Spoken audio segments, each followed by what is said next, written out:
wonderful afternoon. You're welcome to the right session of the program. The Buzz, I am Miss Blossom. It's a Monday, and of course, it's the 5th of May, 2020. And yes, this program is all about what's trending and buzzing on social media. To watch this program live, you can download Galaxy Television app from Google Play Store, Apple Play Store to watch every live program on Galaxy TV live. You're welcome on board again. Yes, I will be doing this alone as usual. I have my co-host with me, Patricia. Patricia, good afternoon. Good afternoon. Why did you sign? Good afternoon. Welcome. Okay, so we have amazing guests today with us. I'm going to start first with our regular before I bring on someone who is the first time being here, but I'm certain is going to do easily well today. So I'll start with Femi Chacha, Emmanuel, all the way from all the way. It's good to have you, Femi Chacha. How are you doing this afternoon? Good afternoon. Good afternoon, viewers. We want to shut down the table.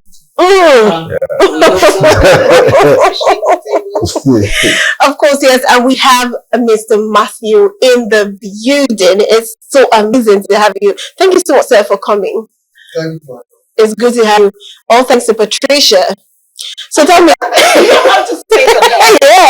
So tell me, sir, how's your day been? Like for this week, has it stopped for you? Nice. Lagos did not happen to you. No traffic, nothing. It depends on what activity, but for me, it's okay. All right, great. Since we are, talking about what's buzzing, I saw a video this morning. Let's react to a trending video first before we go for our topic pop out today. Now, this one is as funny as it is very important for politicians to note that sometimes what you do not prepare ahead gets to meet you just in front. Now, this is a trending video of a Nigerian politician's convoy that got trapped on a flooded road. They are abandoned, and of course, according to the people, the fund or the contract fund. Let's quickly watch this video where a politician convoy was stuck in the mud. But you could see the other cabs and drivers, they know their way around it, but somehow they don't know how to fly that road, and it got stuck in a ditch in a flooded place. So let's watch this video right back. Welcome back. Yes, I'm going to start with you, Matthew. Now, looking at that video, of course, you could publicly see that the buses were moving because they ply that route so they know where the bad and the good part is. But because the politician does not know, or like they said, as with the contract fund, they got stuck. And it's amazing how they were even giving them a speak out your phone, so your phones and all of that. But what's your reaction to this? My reaction is to see more of that. Because it's very simple. That is like a challenge. Mm-hmm. Of course, it's like an international environment. All you are just saying is already circulating globally. Mm-hmm. So if that is what it needs to get to work and do the right thing, I think we should see. Okay, Femi Chacha, what do you think? Well, I will put in a politician bias. Okay, because you're a politician. While I need to say that I expected more people to bring out their phones to actually capture the moment and probably tag the politicians in that state. That would have made it go a little more viral. And probably, just like he said, many people, even though sadly they can seek the help of an helicopter to actually lift him from there, but how many poor people will be able to find their way around this? So the challenge we've had before now is when we have federal roads and we have state roads, and states insist, or state governors insist that they are not going to fix the federal road because probably they won't be reimbursed. They just keep from especially the area I stay. We have a very bad road that is due to this pushing of responsibilities until the new Minister of Works agreed that once you have the permission, you can go ahead. Then we will tell you precisely when you will be refunded. So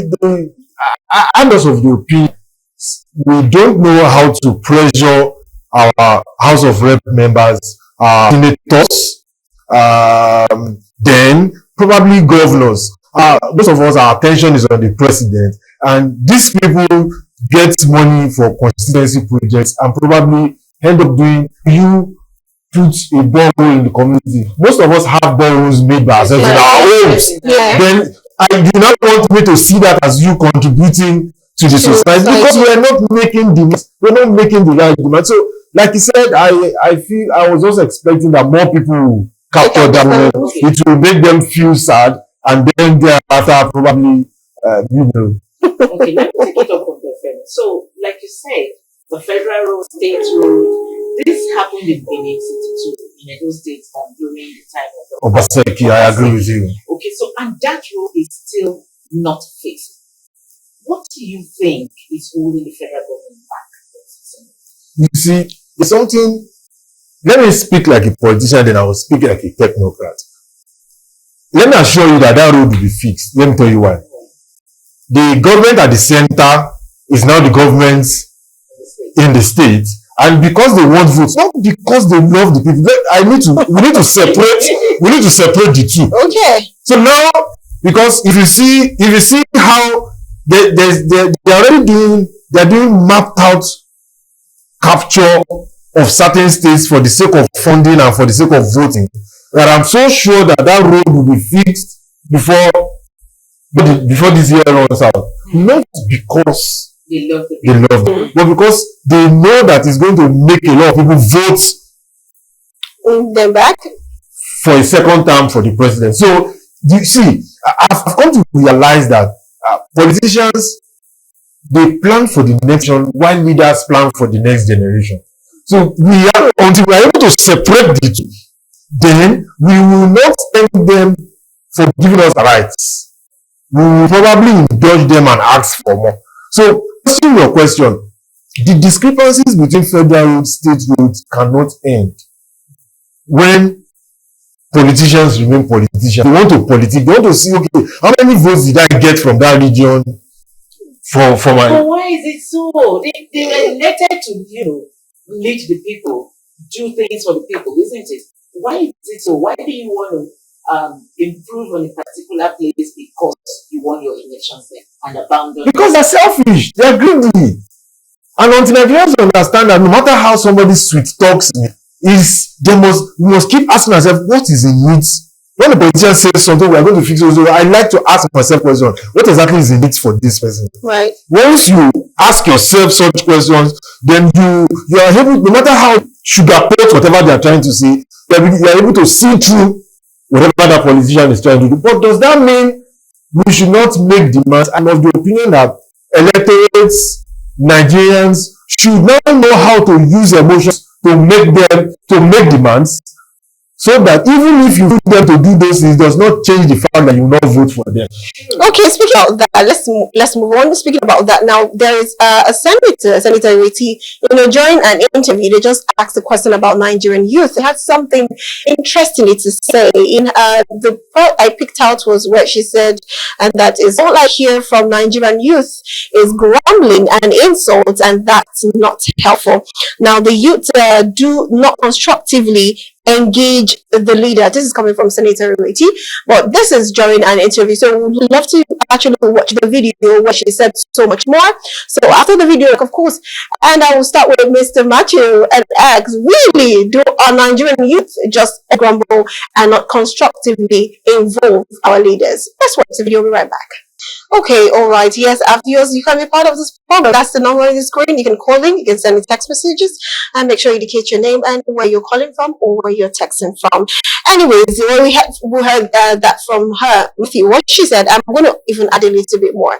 That we Nigerian youth would tend to always grumble, talk without actually involving the leaders. And she even went as far as saying that most times we end saying we want to go on strike. A strike that we fully well know that we will not even, last even for a week or two, because we'll end up calling off the strike and, bending our backs backwards for the government. So what's your take on that? I think there's a disconnect between the government and the government. And the reason is not far-fetched. And if you tell me Nigerians generally, not just the youth, and not the standard of generally, that in most cases are not interested in the issue of governance. And the reason is not far-fetched. Because you agree with me that the power to hire and fire the leaders, which normally rests with electorates is not, they are not always allowed to exercise it. That best explains the reason you see Nigeria, particularly the youth, standing aloof. Look at the rate of voter apathy in Nigeria, for instance. Look at the percentage of the youth that always come out to vote in an election. See, the interest is not there. And the reason, if you see, the government is not even responsible to the people, to the extent that the very primary purpose of governance, they don't pay attention. Talking about the way for the people and the separate. You can see that currently the way for Nigerians is a big challenge. So when you see a situation of this nature, the people have lost confidence in the system. In this sense, if you want people to rekindle the confidence in the system, let us have a working system. I think we have to start from the point of we should be able to have a free, fair, and credible election. Until we do that, we continue to have a situation where the people will not be interested in the government. And the Bible says can two work together, said that. And when people are not working together, it's very difficult to get the results. And again, it's quite unfortunate anyway that personally, I expected by now, we should have seen serious activities, effort from stakeholders in putting pressure on this, on INEC, for instance, to amend some relevant section of the Electoral Act. Because that's the best way to build that confidence. Yeah. I'm talking about a section of the Electoral Act that deals with the transition of election results. Okay. We all pretend that all is well. Don't forget that the brain of the brain why the election of 2023 was contested of the Supreme Court is because people were satisfied with the process. Yeah. Particularly the mode of transition of election. So to answer your question directly, if the senator is interested in bringing Nigerians, particularly the youth, to sign up to Nigerian project, they should, of course, she's a senator, they should start the process of amending the Electoral Act to ensure that going forward we are going to have free, fair, and credible election to get the buy-in of Nigerian youth. Otherwise, all her effort will just be a mirage. Okay, Femi, he said something very, very valid. He talked about the part where Senator Ireti, involving the youth. And from his statement, he also said that the youth are not even trying to get involved. It's like there is a fear, maybe a silent fear or something, because why? Take example for the election that happened, and he said something which, of course, we all know, the transmission of the election results. So how do you think that one can actually make the youth get involved with politics, get with the election, get involved with making sure that the leaders are accountable?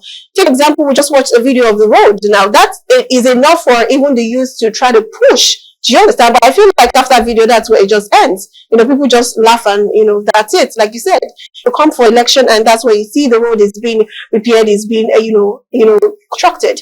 How do you think that we can actually get our youth involved into politics? I really do not think youths are not involved in politics. Okay. My problem is the youths have accepted for their level of involvement in politics. Some wants to be used as dogs because of their loyalty to certain politicians. Some wants to be used as bullies online so that they can silence others who are not supporting. Then some, because they think they are cerebral, wants to be SSA or SAA to see. So because politicians feel they have the money, they define and cap the level of involvement. And once it's now accept or resign to faith that they probably cannot grow beyond that limit, then it's difficult to want to aspire beyond that limit. Which is exactly my question. So, they are actually not involved in politics. Okay, they are just at the background. Let me come in here, please. They are the guest. You shouldn't be answering. Okay. No, I'm not answering. Okay, so she said the youth crumble. Don't you think that's the way the youth is trying to tell our leaders something? Okay, we're grumbling, it's not working now, things are not the way we expected it to be. So they're grumbling. It's a way of wanting the leaders to listen to them. So don't you think so? Well, while I agree with that, you see, the challenge, I'll speak as a politician, the challenge I have with youths like so is that we know how to complain about everything. But when the facts are on ground, and that's why it looks as if people sell out after protests once they call the leaders to the table. Once they now show you facts on ground, and you don't have a superior argument, you only have emotions. You are so high on emotions and low on logic. Yeah, it Then you become and then accept whatever the government throws at you. It's a big problem. I can give you several instances. You think, see, the caliber of people that are winning us at the moment were at the front of struggles back then. And they saw it too, even again military. So there are certain things that they already know how to capture you if you want to. Let me give you a good instance. Okay. You know, NSAS was able to force their demands. But look at how many times they've tried to protest against this new administration.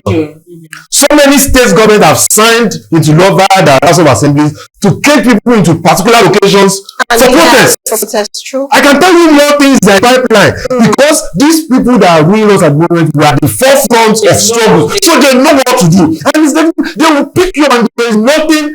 So now the truth is, like I was discussing with Showore, we now have to go beyond just wanting our voice to be heard, just wanting to be noticed. No, we want to create alternatives. Oh, this and this is what the government is doing, but we disagree with this. This and this is what we think should be the government. Not just saying outrightly that you don't like something. No, what is the alternative that you are bringing to the table? That is when youth will begin to see you as cerebral. When they will not want to give you a chance to be voted for. But so far we want to continue to only make our see, anybody can complain. But that they complain does not mean they have solutions. That they complain does mean they have an alternative. So youth must begin to go beyond, because I can't lie to you. I can give you the last protest, they take people to Ojota and Ikeja on that bridge. But before, how will that now the effect of protest itself? It's already sabotage. Even in Abuja, how do you think the like of Wike is the person that was sent to Abuja? They wanted to shut down a particular bank today because of what happened to video. Because Wike is in charge of. So these people see. The challenge I have with honest and righteous people is that we don't apply strategy. We want to show emotions and expect God to help us. But you see evil people, they spend so much time to plan. They spend so much time to plan.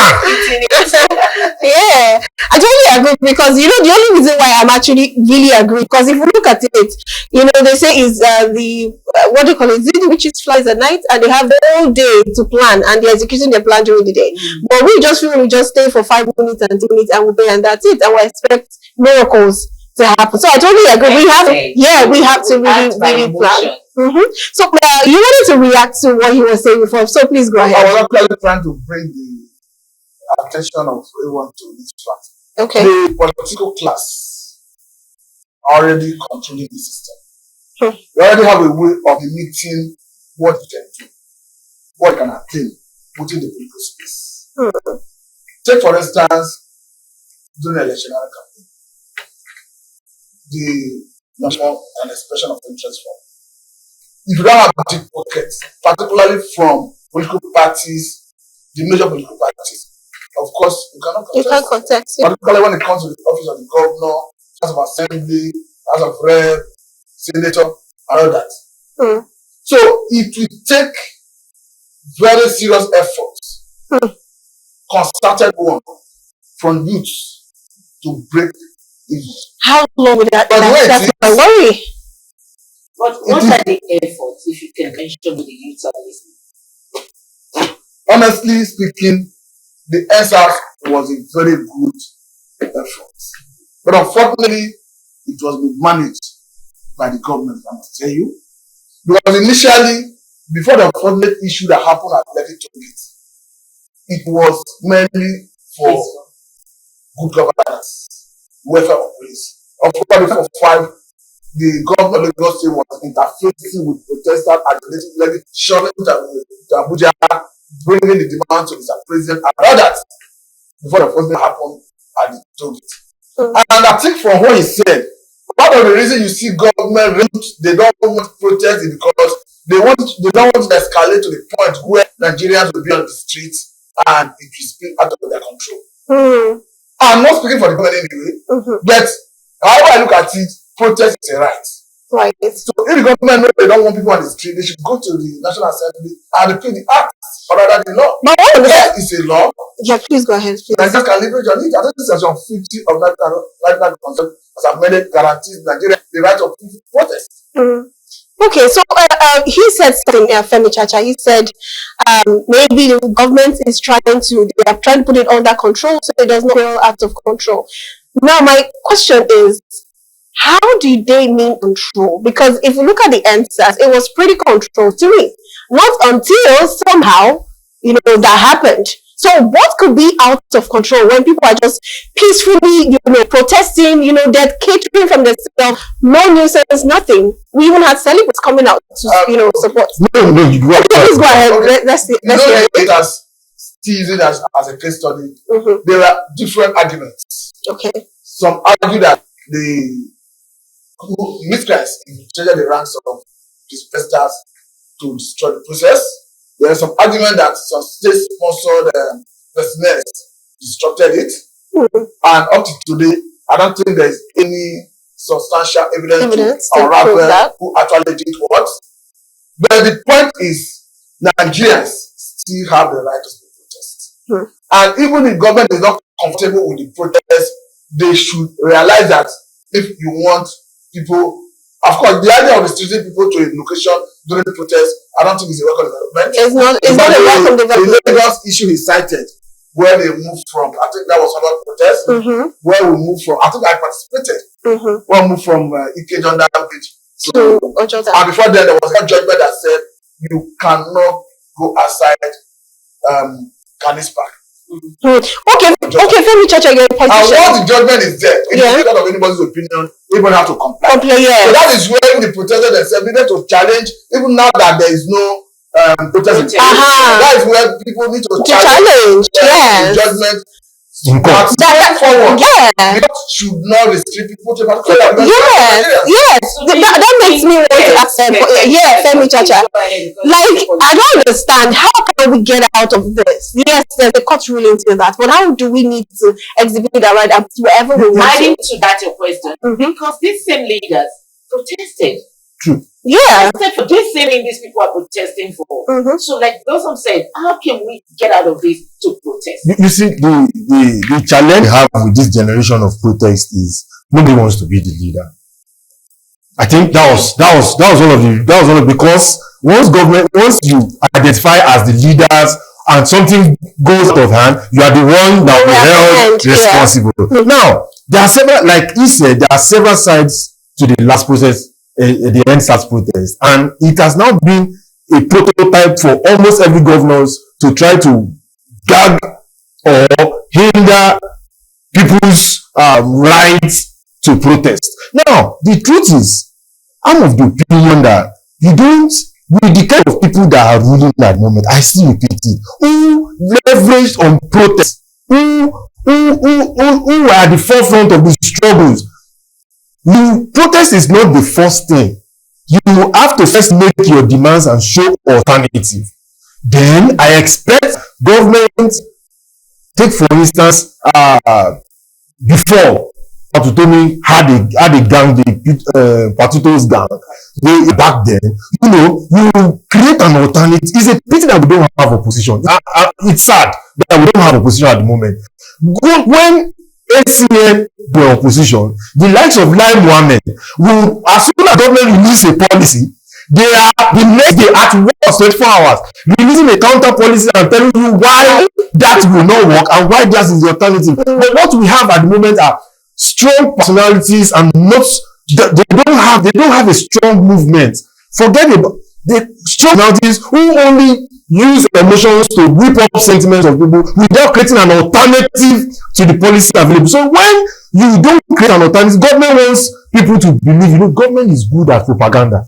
They understand how to see. It's not.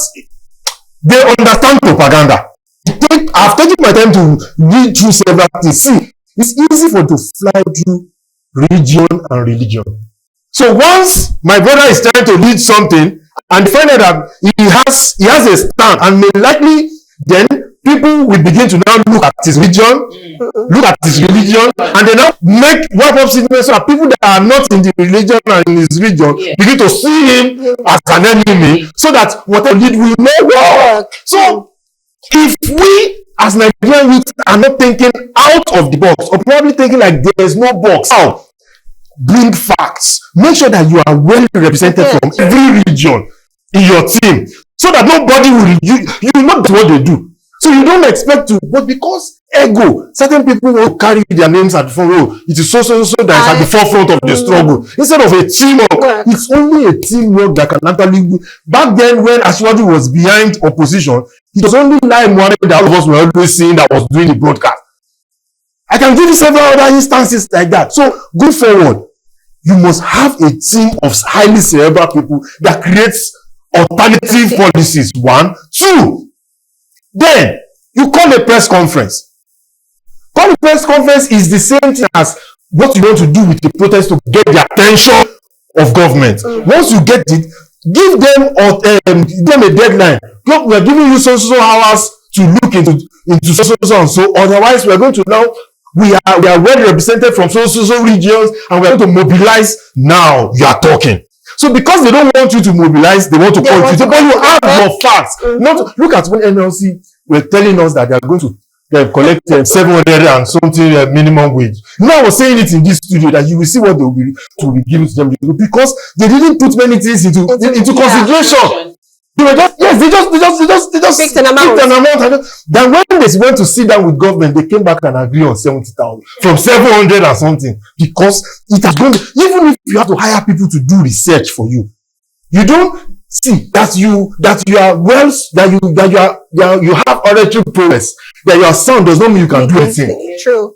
You must have people, and that's the problem I have with the present opposition. In all fairness, you think because people love you, then you say certain things, then we go to fact check, not find out that. Because it looks like I think it's controlled opposition actually. Look, currently, I think the opposition have been collapsing. Because I just read today that the PDP governors, or rather the PDP governors, have reached an agreement. They are backing up from coalition. City minister. No wonder. So for me, I don't want to have any. Just like we don't have Lagos, they appoint somebody for. Look at Jandor, the person that contested on PDP. He's now he's now back in it. So I can assure you that you see for 2027 they will appoint who will be the contest. So currently there's at the national level. And I do not understand where we are going to, and this should not continue honestly. But well, concerned about not having a position. Do you think it's good for the country? It's not. Obviously, it's not good. It's not healthy. No, that's for democracy. Absolute power corrupt. Absolutely. Yeah. One situation where nobody's checkmating that is definitely you do things the way So, you but want. what happens to the coalition? What is the No, I think the coalition is a work in progress. Okay. If you ask me, because it's not as if all is settled in terms of determining who will carry the day in 2023. No. 2027. Sorry, 2027. No. Because the way it is, the people who were going for that coalition were they received a shot on the foot when they saw Delta State Governor, Imile Governor, the cabinet to APC. I think what they did is to back and strategize. Okay. Because someone like Nancy F5, someone like Atiku, you cannot take away their influence in the north. Don't forget that if you look at the APC instead of currently, you see that even when Almakura came out clearly to say they are for Tinubu and the federal government, the former Attorney General of the Federation, Malami, came out to say no, he's not speak on behalf of the CPC bloc in APC. Okay. You can clearly see that in APC as we speak, In the north. it is not settled in the north. And even before RFI left APC for SDP, he made it very clear that he consulted. And you cannot take that away. He's a very close ally of Buhari. So the point is, I think what the government and the national is doing is they are trying to consolidate in the south. In the south. Then look at one or two areas where they can get support in the north and maybe allow the northern let me also say something about the coalition. And sincerely, the coalition are making 3 big mistakes. And if you've read The Art of War, 48 Laws of Power, I can tell you more books about politics. You will see that you don't correct your enemies when they are making mistakes. The first thing is that they are making the coalition look more like a northern conspiracy against a southern president. And obviously it's now making more southern. That is why PDP backed out. The PDP governors held a meeting and intentionally backed out of what they said they are too big to join the coalition. Now, still on number 1, it's obvious that disgruntled members of APC who probably didn't get what they wanted. If they had gotten what they wanted, They would have said, they'll still be there. So you can't. So that's the first mistake that the coalition is. But the second mistake, when APC wanted to be formed, political parties and key stakeholders were the ones that were dragged into meetings to sit and do. Now we are having personalities. We are not talking about political parties. We are having personalities in the name of coalition. No matter what, an average Nigerian will always interpret that as selfish people, probably because they didn't get what they want. Yes, an average Nigerian will just look at it. They're the same thing. So that's the second mistake they're making, is that why will Atiku talk about coalition and in 3 days these PDP governors held a meeting and said they are not. So what the first thing he was supposed to do is to actually seek their consent, talk to them, carry them along. You are not carrying stakeholders along. You are depending on your finance and your own political weight. It doesn't work. It's not going to be a coalition. Not like they will not come under an umbrella to look for a candidate, but that's not going to be a coalition. We are talking about new PDP. I'm talking about how APC was formed. We're talking about how CPC joined. We're talking about Okorocha. I think Okorocha was in is it Afghan? I can't really remember. I'm talking about several political parties. These people came with stakeholders from their parties, not one national Rufai. He's my benefactor. I've told him my own frank opinion about this coalition. That's the second mistake making. The third mistake the coalition is also making is that those that are supposed to be most outspoken about this coalition are supposed to be Southerners. Okay. I don't know if you get what I'm trying to say, but because they've made the mistake, making the second mistake is affecting the third one. So it's now looking like all Southern governors now want to rally round. Whereas all of us are suffering the heat from the thing that is happening in the country. But now it never looks like, we did it for Jonathan. So it's every time that there's a Southerner, there's a president, that the Northerners always want to that. Yeah. And then Atiku left PDP because Jonathan was going to be mad, and then came to APC so that he can. So why are they are playing the same script? But funny enough, they are playing against somebody who is a master in terms of gender and all of these antics. So I don't misunderstand me, viewers. I'm not saying there's not supposed to be a coalition. In fact, that's one of the things that will make Tinubu sit up. That's one of the things that make his cabinet. So, but right now they are so relaxed, they are so nonchalant because they know that all these guys, because they are is about their selfishness. Once you throw certain things at them, then okay, why will the likes of National Rufai leave? There is no key people from Kaduna. I know the funniest thing. There's no key people from Kaduna. Key people decamp with him. Okay. I know people in his circle that got the deputy CBN governor. I can tell you many more. The speaker of the House of Representatives is Kaduna. I tell you close like 8 key. The head stress of this administration. What's her name again? The coordinating minister. That coordinates is from when. So you decamp with your structure. That's what sends a signal. But exactly like the same thing. And you know the funniest thing? I'm that the coalition showed their hand too much. And right now, many of the people that will be joining them are going to be people that will be loyal to the incumbent. Who will give him involvement. Look at how that election, Voila from PDP, is now the spokesperson for Tinubu. Reno, I can mention key people. They're not agree. These people that were at the front, they were not see. Let me correct one impression. What impression? You see, in Nigeria, we go last year. It still take me back to the fundamentals that we need to get it right. We get it right, politicians will not be harvesting political leaders because it will make no sense. Okay. Let me take it back to 2023 presidential. Obi was touted not to have infrastructure physically on ground. But surprisingly, even in Delta states, Onokowa, talking about immediate past governor of Delta states, was the vice presidential candidate to Atiku. Kowa lost to his local government. And Obi won Delta states. Edo states was the control state. Obi won in Edo states. The point I'm trying to make is, if you get it right, that is why I think Obi, Atiku, and all the leaders of opposition. Because by now, what they should have been doing is, how do we deepen this democracy to the point that we start having free, fair, and credible election? When we start doing that, and it will equally do one thing. That will not make the leaders, the politicians, the president to become accountable to the people. That they will look at the society, they say, okay, what is your need? And they want to do it. Because if they don't do it, and people turn against them, they cannot win election. But what currently that is susceptible to manipulation, they will harvest the political big weights and go into the election, knowing that those one can have them to manipulate their way back to power. So it is because we are running a fraudulent system that is susceptible to manipulation. That is why it's fashionable to be harvesting the likes of Okowa, Oboriwori, Kwankwaso, and all that. I think I have a contrary opinion to his analysis, even though I agree with him. Okay. But I think we're not seeing it. We're looking at the face value of the 2023 election.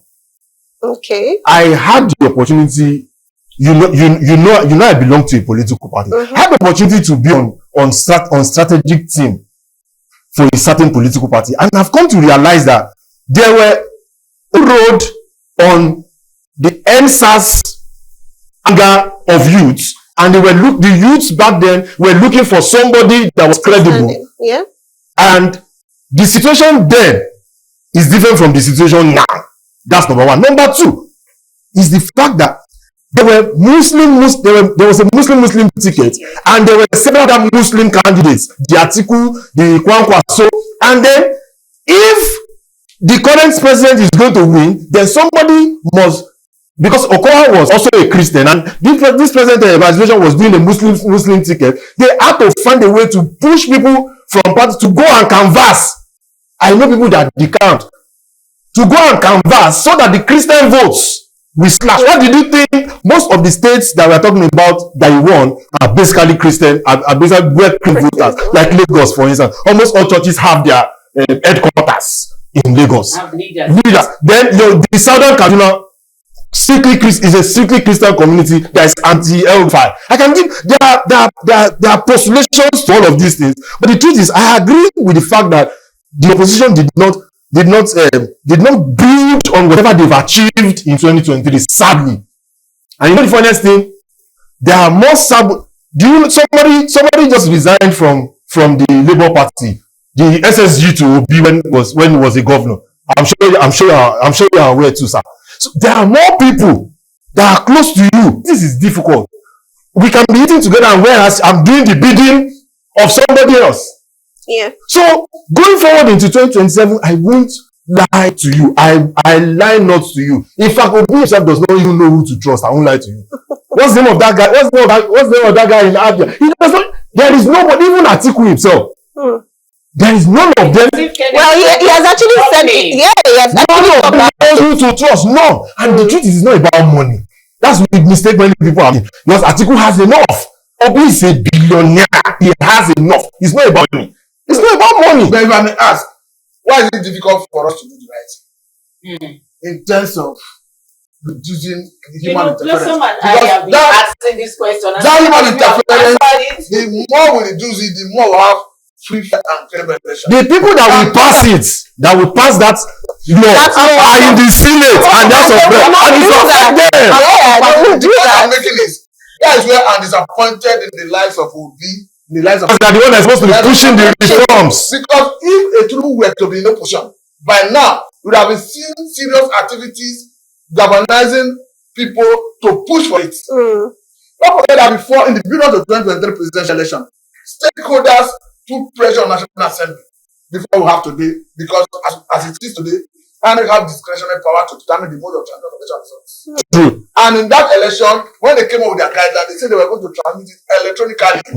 They released at the nick of time anyway. They gave us piece of network glitch. But the point is, we are saying, okay, amend that section further, so that you will say you must transmit the election result electronically, else the election will be null and void. Once you do that, what is certain. Because if you are saying after voting, the result is counted from the polling unit, vote is entered into for ECA. Then from that point, the result is sent to Ireti, from where all the stakeholders, media, international monitors, political parties, access to. They have their own situation room. They collate the result alongside what INEC is doing. Yeah. They're supposed to tally. Because you would have removed all the manipulation that happened between the polling unit and the before it gets to Abuja. Okay. Because the politicians were allowed to vote. The process of collation is where they started manipulation. So why are we not seeing that vigor from the part of opposition leaders? Rather, that the coalition sense, if there's no electoral, is not credible. Okay. Well, I'm sorry, we can't ask the question. Time is already up. I'm sorry. Yes. So we have to even attend to our viewers. Let's pick this call first and hear what our viewer has to say. Good afternoon. Good afternoon. Can you hear us from the studio? Okay, what's your name and where are you calling from? Yes, what's your name and where are you calling from? Hello. Hello, I can hear you. What's your name and where are you calling from? Hello.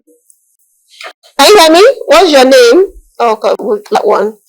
Okay, let's read some messages. This one is from Mike from mile 12 rather. He says, I feel democracy is not meant for us because apart from freedom of speech, I've not seen any benefit in this part of the world. The politicians have everything, leaving the citizens with nothing. Okay, I think our call is back. Let's pick the call. Hello, good afternoon. Hello, good afternoon. Yes, good afternoon, sir. What's your name and where are you calling from? Inshallah from Ethiopia. Okay, please go ahead in 1 minute. Thank you.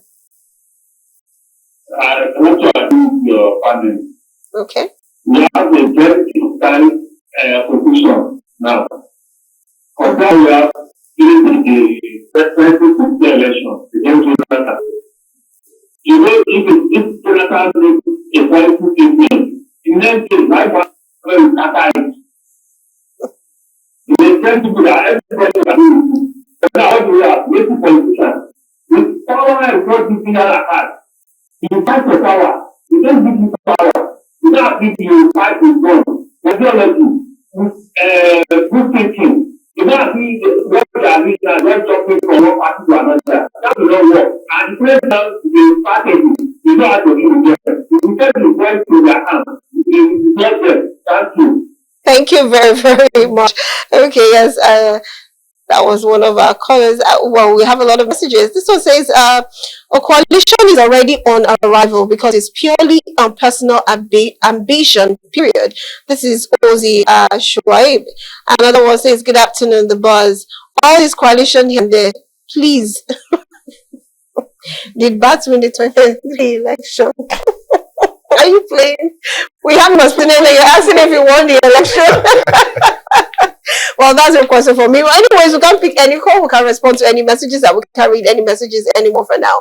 But, of course, it's been an amazing one. Wait, should I just... Okay, one topic? Oh, wow. Just one topic. Anyways, well, because we kept, going deeper and deeper into it. But thank you very much, Femi Chacha. You brought the heat on this time around. Thank you so much. Thanks for having me. And thanks for meeting you today. Yes. It was a nice one having you in the studio. Thank you, Matthew, for they had it. Thank you, Matthew, for being on the show. It's been an amazing one. Hope to have you again. And of all our viewers and our callers and those who send text messages too, thank you so much for being part of the program.